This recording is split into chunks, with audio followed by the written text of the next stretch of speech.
En betutab rani kasetab kirwoget netinyegei ak istoetab nekirubeiwotab President Rigathi Gachagua en boisiet en arawetab taman kenyitab 2024 yekin kobir kura chong'indab membaekab koning'oten ng'atutik nebo boror ak nebo senet nebo kosirto anan nebo koisto ine en boisiet. En kasaratan ko kaimuch Gachagua kowal magenyin nebo kewekyi boisiet ak komach kikochi ine kakeranet ak kikochi ine kelchinoik anan benefits chenomegei ak istoenyin ak ketil kele kikibut ng'atutik en istoenyin.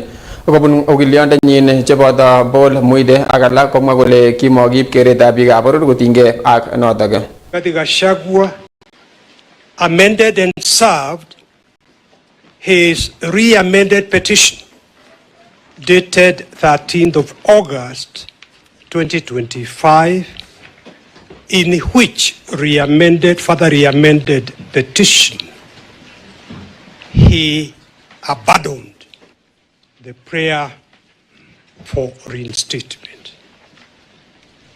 I wish again, my lords, your leadership, to reiterate that position on record. My lords, the prayers of the first petitioner are set out in prayers A to R in the said further amended petition, which, as I have said, is dated 13th of August 2025. The core of those prayers can be summarized as follows. One, the quashing, if this court agrees with our submissions, the quashing of the unconstitutional impeachment. Number two, payment of the remuneration he would have otherwise earned, plus, of course, all the benefits as per the law, plus damages. And finally, for the period of 2.5 years that His Excellency Rigathi Gachagua served as the second Deputy President of the Republic of Kenya, it is our submission that Article 151 of the Constitution is fully applicable, and I invite your lordships and your leadership to have a look at that Article 151 when you retire. That public participation conducted on the 4th and 5th of October 2024 did not meet the threshold of the principles laid out in the BAT case. This is the British American Tobacco Kenya PLC versus Cabinet Secretary of the Ministry of Health. Members of Parliament swayed participants during this engagement. We've heard that. Therefore, the process was partisan and violates the requirement of balanced influence.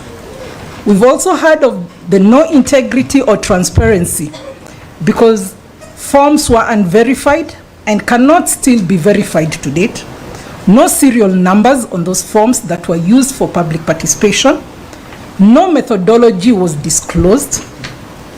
And statistical anomalies such as 162.78% support in Keyo South was reported. The Constitution requires that Parliament shall conduct business in an open manner, and in its sitting and those of its committees shall be open to the public. It goes further to say that Parliament shall facilitate public participation and involvement in the legislative and other business of Parliament and its committees. So that then the question is, what happens when the Senate conducts its business without involving public participation, without invoking public participation? The answer can only be that there is a clear violation of Article 118(1) of the Constitution, and we pray that then the court finds that in favor of the petitioner. And in constitutional theory, absence of procedure means absence of legality. May I repeat that? Absence of procedure means absence of legality. Number 3, impeachment is a quasi-judicial process, not a political vote.